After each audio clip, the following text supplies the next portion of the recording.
नमस्कार प्रेक्षकांनो, आजच्या भागामध्ये सईला खोकला आणि सर्दी झालेली असते. सई इतकी जाम झालेली असते. तेव्हा आता मात्र सई म्हणते की काही नाही, मला सर्दी खोकला झालं का असंच होतं. ती म्हणते मी फ्रेश होऊन येते, पण तिच्या इतकी खोकते की तिच्या नाकातून रक्त येतं. काना घाबरतो. काना म्हणतो सखी मॅडम, हे काय झालं आहे, तुमच्या नाकातून रक्त येत आहे. मी खाली डॉक्टरांना बोलवतो, चला तुम्ही चला. आणि तेव्हा काना घाबरतो. काना म्हणतो सखी मॅडम, तुमच्या नाकातून रक्त आलं, याआधी तुम्हाला कधी असा त्रास झालेला आहे का? आणि मग तो खाली धावत येतो आणि डॉक्टरांना फोन लावतो. तर डॉक्टर म्हणतात की मला यायला जमणार नाही. तो दुसऱ्या डॉक्टरांचा नंबर घेतो आणि तो ट्राय करतो.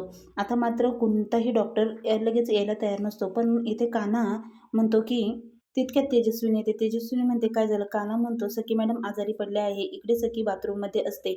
आता मात्र सरकार दरवाजा उघडा असतो आणि सरकार म्हणतो सखीला काय झालं आहे? आणि सखी एवढ्या जोरजोरात काय ओरडत आहे? नक्कीच काहीतरी सिरियस प्रॉब्लेम दिसत आहे. आणि आता मात्र या संधीचा मला फायदा घ्यायला हवा. आता इथे सरकार आतमध्ये येते. सखी अगं तुला काय झालं? काय झालं? तेव्हा सरकार म्हणते की आता मात्र सखीला या संधीचा फायदा घ्यायला हवा. सखीला काही होता कामा नये. सखीची पाठ थोपडायला हवी. पण सखी इतकी जाम झालेली असते आणि सरकारला काहीच कळत नाही. सरकार म्हणते आता मात्र हिला जर काही झालं तर माझं काही खरं नाही. सगळी प्रॉपर्टी माझी राहून जाईल. आणि मग ती म्हणते की काय झालं सखी, तुला तुला बरं नाही वाटत का? पाणी पी, पाणी पी असं म्हणत असते. आणि बाहेर सगळे जण ओरडत असतात. इथे तेजस्विनी म्हणते की मनस्वी दार उघड. अगं सखीला पाहू दे. सखी काय झालं तुला?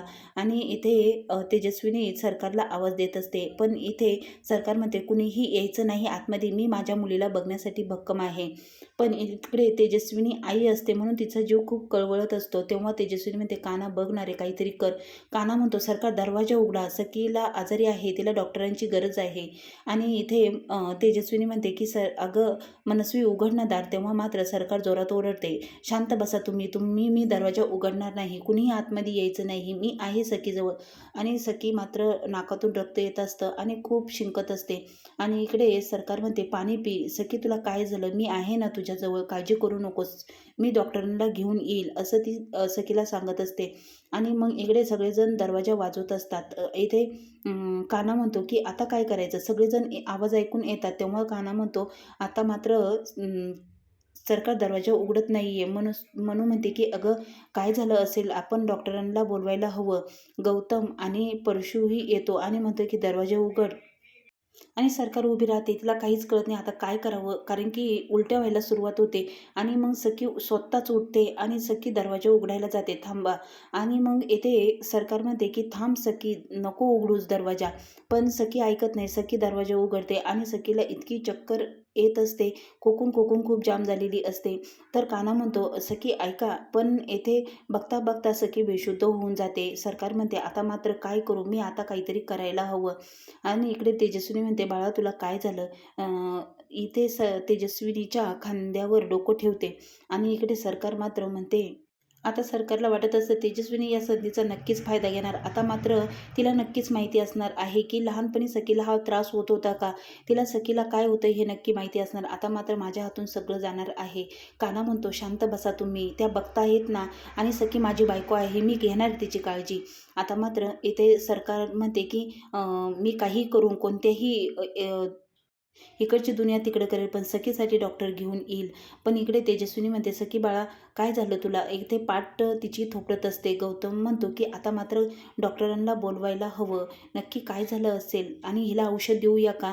तेव्हा परशू म्हणतो तिला खोकल्याचं औषध देऊया. तेव्हा आता हे सगळेजण म्हणत असतात की आपण काहीतरी उपचार करायला हवं. मनस्वी म्हणते हिला डॉक्टरांकडे न्यायला हवं, नाहीतर काहीतरी औषध तरी द्यायला हवं, सखी नक्की ठीक होईल. आणि मग येथे गौतम म्हणतो की नाही, तिला आपण खोकल्याचं औषध आणूयात. पण इथे काना म्हणतो की सगळं देऊन झालेलं आहे, मी सखीला औषध दिलं आहे, पण त्याचा काहीच उपयोग झालेला नाही आहे. पण इथे तेजस्विनी म्हणते बाळा तुला त्रास होणार नाही, मी आहे ना तुझ्याजवळ, तुला काही होऊ देणार नाही, बघ तू आत्ता नीट व्यवस्थित होशील. आता इकडे सरकार बाहेर आलेली असते. सरकार म्हणते इतक्या दिवस झाली ही प्रॉपर्टी मला माझ्या नावावर करायची आहे आणि सखीला मला काही करून डॉक्टर आणलाच पाहिजे, मला दाखवून दिलं पाहिजे की मला सखीची किती काळजी काळजी आहे ती तेजस्विनी तिच्याजवळ जाता कामा नये. मनस्वी काहीतरी कर असं आता सरकार म्हणत असते. आता मात्र सरकारच्या डोक्यात एक आयडिया खेळत असते की आता काय केलं पाहिजे. आणि मग सरकार डॉक्टरांना फोन करते पण डॉक्टर अवेलेबल नसतात. आता मात्र असं ठरल्यावर लगेच आता सरकार स्वतः गाडी काढून निघणार असते. ती म्हणते आता मला काहीतरी करायला हवं, स्वतः जायला हवं आणि डॉक्टरांना घेऊन यायला हवं. इकडे तेजस्विनी किचनमध्ये रामबाण उपाय करत असते की सखी तो बघत असते. सखीला तिला बघून बालपणीची आठवण होत असते, कारण की बालपणीसुद्धा लहान असताना सखीला असाच त्रास झाला होता. त्यावेळेससुद्धा लवंग मिरीची वाफ देऊन तिला नीट केलं होतं आणि आत्ताही तसंच केलेलं असतं तेजस्विनीने. आणि सखीला मागचं आठवत असतं, कारण की तिला हा त्रास झाल्यावर तिची आई हाच उपाय करायची आणि त्यानंतर सखीला बरं वाटायचं. आणि मग सखीला ती वाफ देतात सखीला झोप लागते आणि सखी तिच्या खांद्यावर डोकं ठेवून झोपते. तेव्हा मात्र सगळेजण कौतुकाने बघत असतात. कानाला आश्चर्यच वाटतं, कारण की कानाला माहिती असतं सखीची खरी आई तर हीच आहे.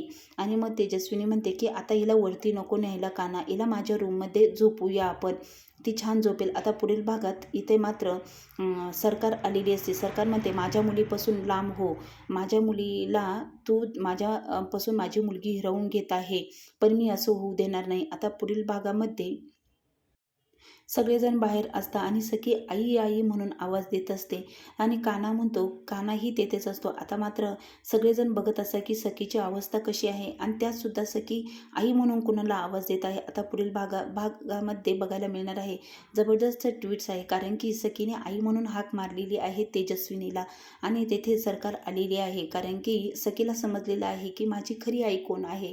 कारण की ज्यावेळी ती आजारी पडली होती तसंच लहानपणी जे औषध सखीला केलं होतं तेच आता तेजस्विनीने केलेलं आहे. आता जबरदस्त ट्विट्स आहे, तेव्हा बघायला विसरू नका. चॅनल लाईक सबस्क्राईब नक्की करा.